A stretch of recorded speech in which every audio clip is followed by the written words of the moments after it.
সংসারের প্রতিটি কাজ আমরা যদি একটু বুদ্ধি আর একটু কৌশল খাটিয়ে করতে পারি, কাজগুলোকে কিন্তু আমরা খুব দ্রুত শেষ করতে পারি। এমনই কিছু অসাধারণ টিপস আপনাদের সঙ্গে শেয়ার করব। আশা করছি টিপসগুলি যদি অ্যাপ্লাই করেন আপনাদের কাজ খুব দ্রুত শেষ হবে। প্রথম যে টিপসটি শেয়ার করব আদা নিয়ে। আদার খোসা যখন আমরা বটি দিয়ে ছুরি দিয়ে ছাড়াই, খোসার সঙ্গে বেশ কিছুটা আদা নষ্ট হয়। তাই এইভাবে ওষুধের যে খালি প্যাকেট থাকে সেটাকে ফেলে না দিয়ে এইভাবে ঘষলেই দেখবেন খুব দ্রুত আপনারা আদার খোসা ছাড়িয়ে নিতে পারবেন। আর এইভাবে আদার খোসা ছাড়ালে কাজটাও যেমন সহজ হয়ে যাবে, খোসার সঙ্গে আদাও আপনাদের কিন্তু একটু নষ্ট হবে না। তাই ভালো লাগলে টিপসটি অবশ্যই আপনারাও কিন্তু অ্যাপ্লাই করতে ভুলবেন না। চলুন পরের টিপসটি আমরা দেখে নিই। অনেক সময় আমরা আলু কেটে রেখে দিই, জল দিতে ভুলে যাই, আলু কালো হয়ে যায়। কালো হয়ে যাওয়া আলু দেখতে বাজে লাগে। কিভাবে ফ্রেশ করবেন? আলুর মধ্যে হয় ফ্রিজে ঠান্ডা জল, নয় বরফ জল দিয়ে 10 মিনিট ভিজিয়ে রাখুন। দেখবেন আলুটা আপনাদের যে কালো হয়ে গেছিলো সেই কালো সব দাগ উঠে যাবে, আলু একেবারে ফ্রেশ। অনেক সময় আমরা অনেকটা মাছ মাংস নিয়ে আসি, ফ্রিজের মধ্যে রেখে দিই, অতটা লাগে না, কিন্তু এইভাবে কন্টেনারে ফ্রিজের মধ্যে রাখলে অতিরিক্ত বরফ জমে যায়। তাই কিভাবে রাখতে পারি? আমাদের বাড়িতে যেই ধরনের তেলের প্যাকেটগুলো ফেলে না দিয়ে আপনারা কেটে ইউজ করতে পারেন। প্যাকেটের মধ্যেও তেল থাকে আর তেলের প্যাকেটগুলো খুব মজবুত হয়। এখানে তেলের প্যাকেটের মধ্যে আমি মাছগুলোকে ভরে কন্টেনারে রেখে দেবো, এতে বরফ কম জমবে, দ্রুত বরফ ছাড়িয়ে নিতে পারবো যদি বরফ জমেও থাকে। রসুনের খোসা ছাড়াতে অনেক সময় অনেকটা সময় লেগে যায়, নখ নোংরা হয়, এমনকি দেখা যায় নখ দিয়ে টানাটানি করতে লাগে, নখ ব্যথাও হয়ে যায়। আমাদের বাড়িতে যেই ধরনের স্টিলের চা ছাঁকনি থাকে, চা ছাঁকনির নেটে এইভাবে রসুনটা ঘষে নিন, দেখবেন রসুনের মুখটা খুব সহজে আলগা হয়ে যাবে, নখ দিয়ে টানাটানি করতে লাগবে না। এই দেখুন কত দ্রুত আমরা এখানে রসুনের খোসা কিন্তু ছাড়িয়ে নিতে পারছি। আরও একটি পদ্ধতি আছে বন্ধুরা, সেটার সাহায্যেও আপনারা খুব দ্রুত রসুনের খোসা ছাড়াতে পারেন। সেফটি পিন, একটি সেফটি পিন নিয়ে রসুনের মুখটাকে এইভাবে একটু আলগা করে নিন, তাহলেও দেখবেন খুব দ্রুত আপনারা রসুনের খোসা কিন্তু ছাড়িয়ে নিতে পারবেন। ভালো লাগলে আইডিয়াটি অবশ্যই আপনারাও অ্যাপ্লাই করবেন, এতে আপনাদের সময় বাঁচবে, কাজটাও সহজ হবে। অনেক সময় ডিমের খোসা ছাড়াতে, গরম ডিমের খোসা ছাড়াতে অনেকটা সমস্যার মধ্যে পড়তে হয়, ঠান্ডা করতে লাগে, কারণ হাত দিয়ে ধরা যায় না। সেক্ষেত্রে হাত লাগানো ছাড়াই কিভাবে ডিমের খোসা ছাড়িয়ে নেবেন, একটি বাটির মধ্যে নিয়ে ঢাকনা দিয়ে ঢেকে এইভাবে নাড়াচাড়া করুন। কিছু সময় নাড়াচাড়া করলেই দেখবেন পুরো ডিমের খোসা খুব সুন্দরভাবে ছাড়ানো হয়ে যাবে, হাত লাগানো ছাড়াই। এই দেখতে পাচ্ছেন, দেখুন। কিন্তু অবশ্যই ডিমটাকে ভালো করে সেদ্ধ করতে হবে, তাহলে এইভাবে হাত না লাগিয়ে গরম ডিমের খোসা সেকেন্ডের মধ্যে ছাড়িয়ে নিতে পারবেন। আমাদের বাড়িতে এই ধরনের অনেক পুরনো চশমার বক্স থাকে, দুটো তিনটে থাকলে দেখা যায় ইউজ করা হয় না, কোথাও পড়েই থাকে। এই ধরনের চশমার বক্সগুলোকে আমরা ফেলে না দিয়ে কিন্তু ইউজ করতে পারি। কিভাবে? আমরা যখন কোথাও ঘুরতে যাই, অবশ্যই আমাদের যে রেগুলার ওষুধগুলো খাই সেগুলো তো সঙ্গে ক্যারি করতে হয়, এখানে সেখানে ব্যাগে নিলে খোঁজাখুঁজি করতে লাগে খাওয়ার সময়। এইভাবে নির্দিষ্ট জায়গায় আমরা ক্যারি করতে পারি। তাছাড়াও আমরা মহিলারা জুয়েলারি কানের ব্যবহার করি, সেগুলো ব্যাগের এখানে সেখানে নিলে পাথর উঠে যায়, নষ্ট হয়ে যায়। এই বক্সগুলোকে ব্যবহার করুন, দেখবেন ভালো থাকবে। ফোন আমরা কম বেশি প্রত্যেকেই ব্যবহার করে থাকি। অনেক সময় কি হয়, আমরা যে ফোন হাতে নিয়ে মুভি দেখি, কার্টুন দেখি, এতে চোখের ক্ষতি হয়। আমাদের সবার কাছে ফোনের স্ট্যান্ড থাকে না, কিন্তু এই ধরনের অনেক পুরনো চার্জার থাকে, খারাপ হয়ে গেছে, ব্যবহার করি না।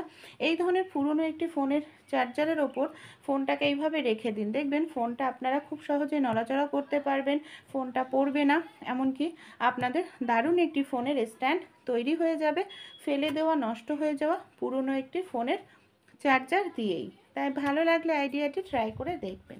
অনেক সময় সোয়াবিনের তরকারি রান্না করতে হয় আমাদের, এমনকি সোয়াবিনের তরকারি রান্না করতে গেলে আমরা কি করি, সোয়াবিনটাকে সেদ্ধ করে নিই, এতে গ্যাসটাও খরচা হয়। কোনো রকম গ্যাস খরচা করা ছাড়াই আপনারা সোয়াবিনটাকে সেদ্ধ করে নিতে পারবেন। আমাদের বাড়িতে যে এই ধরনের হটপট থাকে বা ক্যাসারল থাকে, তার মধ্যে সোয়াবিনটাকে দিয়ে আমি এর মধ্যে উষ্ণ গরম জল দিয়ে দিচ্ছি। এখানে উষ্ণ গরম জল দিয়ে ঢাকনা দিয়ে ঢেকে 5 মিনিটের জন্য রেখে দেব। দেখুন গ্যাসের সোয়াবিনটাকে সেদ্ধ করতে গেলে কিন্তু 5-6 মিনিট লেগে যায়। আর এইভাবে 5 মিনিট উষ্ণ গরম জল দিয়ে হটপটের মধ্যে রেখে দেবেন। দেখবেন তাতেই আপনাদের সয়াবিনটা খুব সুন্দর কিন্তু সেদ্ধ হয়ে যাবে। এতে আমাদের গ্যাস খরচাটা কিন্তু অনেকটাই বেঁচে যাবে। এই দেখুন সয়াবিনটা কতটা সুন্দর নরম হয়ে গেছে। কেমন লাগলো টিপসটি কমেন্টে জানাতে কিন্তু ভুলবেন না। চলুন পরবর্তী টিপসটি আমরা দেখে নিই। রুটি আমরা তো কম বেশি প্রত্যেকেই করে থাকি। অনেক সময় ব্যালন চাকি নোংরা হলে ব্যালন চাকিটাকে ধুয়ে দিই। এমনকি ধোয়ার পর রুটি করতে নিলে দেখা যায় রুটি এইভাবে আটকে ধরে। যতই ব্যালন চাকিটা শুকিয়ে যাক না কেন, যেহেতু কাঠের হয়, ভেতরে কিন্তু ভেজা ভাব থাকে, আর্দ্রতা থাকে, যার কারণে এই সমস্যাটি হয়। তাই যে কাজটি করবেন, ব্যালন চাকি যখন ধুয়ে দেবেন জল দিয়ে, অবশ্যই এইভাবে একটু রুটি করার আগে গ্যাসের ওপরে ব্যালন চাকিটাকে একটু ধরবেন। গ্যাসের ওপরে আগুনের ওপর ধরলে কি হবে, ব্যালন চাকির মধ্যে যদি কোনো আর্দ্রতা থাকে সেটা কিন্তু খুব সহজেই শুকিয়ে যাবে আগুনের তাপের কারণে। তারপর দেখুন আমি আপনাদের রুটি করেও দেখাচ্ছি কত সুন্দর রুটিটা আমাদের এখানে তৈরি হচ্ছে। কোনো রকম ব্যালন চাকিতে কিন্তু আটকে ধরছে না। ভালো লাগলে আইডিয়াটি অবশ্যই আপনারাও কিন্তু ট্রাই করতে ভুলবেন না। চলুন তাহলে পরবর্তী টিপসটি আমরা দেখে নিই। এই ধরনের প্যাকেট আমাদের প্রত্যেকের বাড়িতেই থাকে কম বেশি। তেলের প্যাকেট, তেলের প্যাকেটের 3 দিকের অংশ কেটে নিলাম।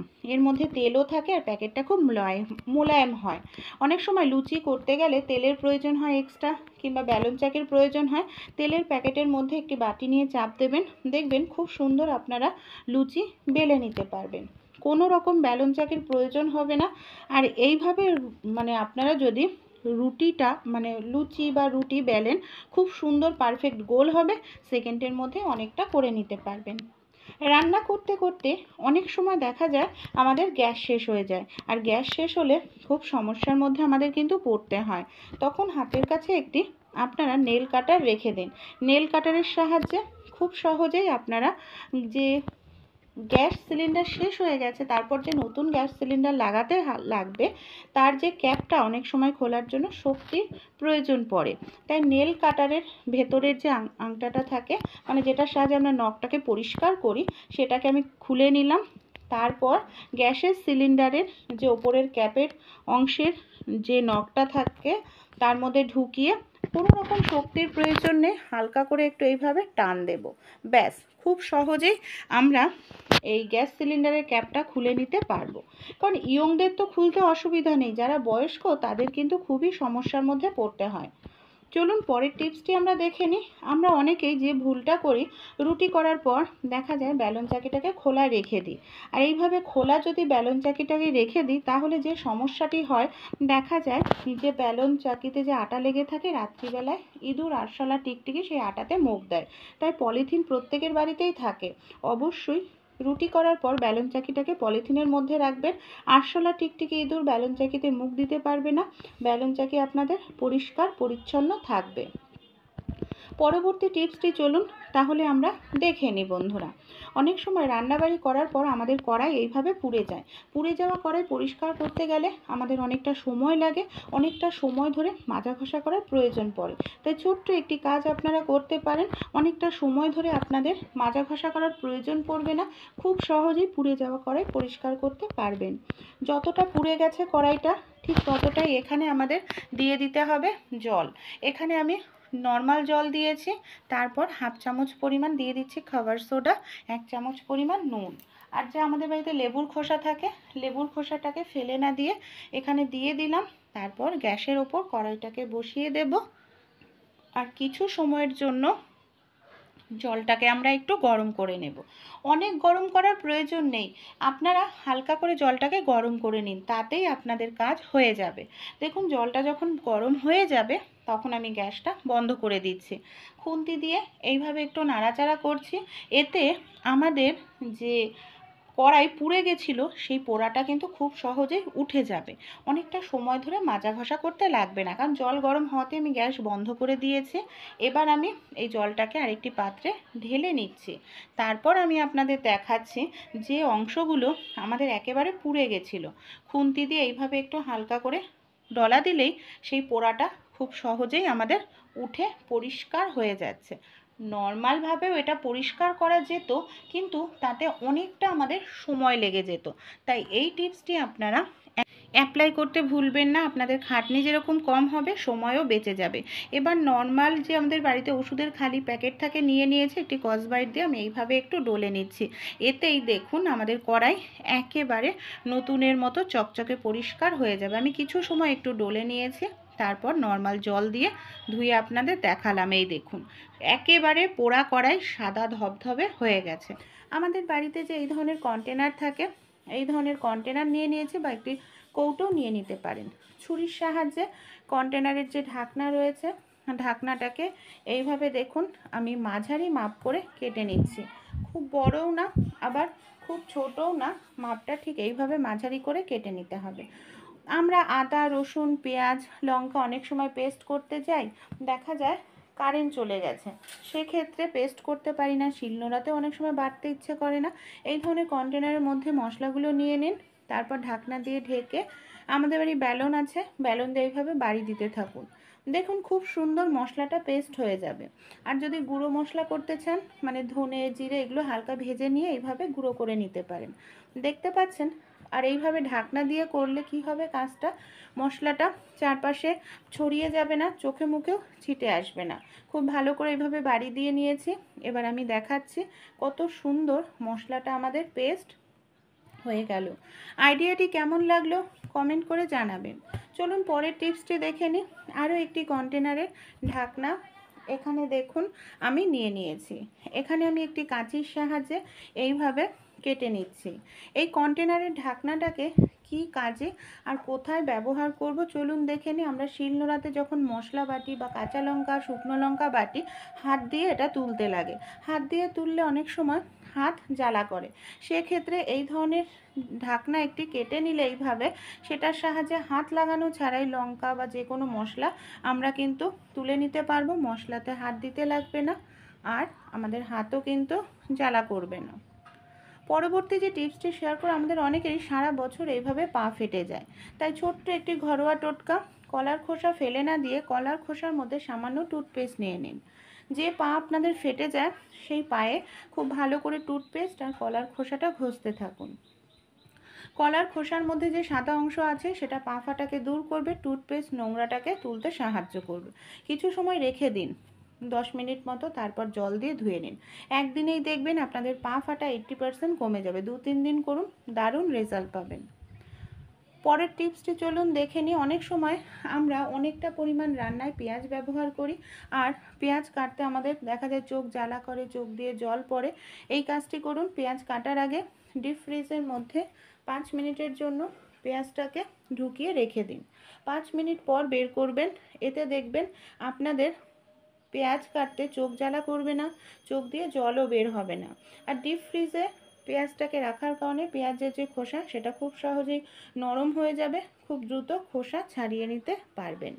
পরের টিপসটি চলুন তাহলে আমরা দেখে নিই। অনেক সময় দেখা যায় ফ্রিজের মধ্যে 10-12 দিন মাছ রেখে দিই, আর মাছ এইভাবে বরফ হয়ে শক্ত হয়ে যায়, মাছ বা মাংস। আর এইভাবে 10-12 দিন মাছ রাখলে মাছের টেস্টটাও নষ্ট হয়ে যায়, গন্ধও বের হতে থাকে। একটু উষ্ণ গরম জল করে নিন, আর এইভাবে মাছের মধ্যে ঢেলে দিন। মাছের বরফ যেরকম খুব দ্রুত আপনারা ছাড়াতে পারবেন, সেই সঙ্গে মাছ থেকে যে একটা বাজে, মাংস থেকে একটা বাজে গন্ধ বের হয়, এই গরম জলের কারণে দেখবেন সেই গন্ধটাও চলে যাবে। টিপসগুলি ভালো লাগলে অবশ্যই ট্রাই করে দেখবেন। পরবর্তী যে টিপসটি শেয়ার করব কুমড়ো নিয়ে। অনেক সময় দেখা যায় কুমড়োর তরকারি আমরা কিছুটা হয়তো রান্না করি, বাজার থেকে নিয়ে আসি, অতটা হয়তো করি না, ফ্রিজের মধ্যে রেখে দিই। কিন্তু ফ্রিজের মধ্যে কুমড়ো রাখলেও বেশি দিন ভালো থাকে না। তাই কিভাবে রাখলে কুমড়োটা অনেক দিন ভালো থাকবে, নষ্ট হবে না, এর জন্য যে কাজটি করতে হবে, টিস্যু পেপার আমি এখানে নিয়ে নিচ্ছি। তারপর এখানে আমি নিয়ে নেব বন্ধুরা বেশ কিছুটা পরিমাণ তেল। তেল দিলে কি হবে, কুমড়োর কাটা অংশ অনেক সময় ফ্রিজে রাখলে কালো হয়ে যায়, শুকিয়ে যায়। কাটা অংশের জায়গায় এইভাবে একটু তেল লাগিয়ে রাখলে শুকাবে না কাটা জায়গা, এমনকি কালোও হবে না। তারপর টিস্যু পেপার দিয়ে এইভাবে আপনারা মুড়িয়ে দিন। ফ্রিজের মধ্যে কুমড়োটাকে আপনারা যদি 15 দিন রেখেও দেন, তাও দেখবেন আপনাদের কুমড়ো কিন্তু নষ্ট হবে না। ভালো লাগলে টিপসগুলি অবশ্যই অ্যাপ্লাই করুন।